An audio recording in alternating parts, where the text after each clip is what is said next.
Markets, Nifty and Sensex are at their all-time highs. So what should you do with your portfolio or your SIPs? A wise strategy at market highs is simply to rebalance your portfolio. It simply means that you should make sure that your investment mix, that is the ratio between stocks to the bonds investment, is in line with your risk tolerance and your financial goals. And this is a smart investment strategy because asset allocation acts as a counterweight to the current market trends. So what about SIPs? Continue your SIPs even in rising markets. If you stop your SIPs now, you may not be able to re-enter the market at the right time. You may also keep some cash handy. So when the market corrects, you would want or you may want to invest some lump sum amount. We all know that the stock markets can be confusing and overwhelming for each one of us. But here I am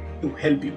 And I'll help you make the most of your money by giving you specific advice for your situation. So what are you waiting for? Contact me now and get started.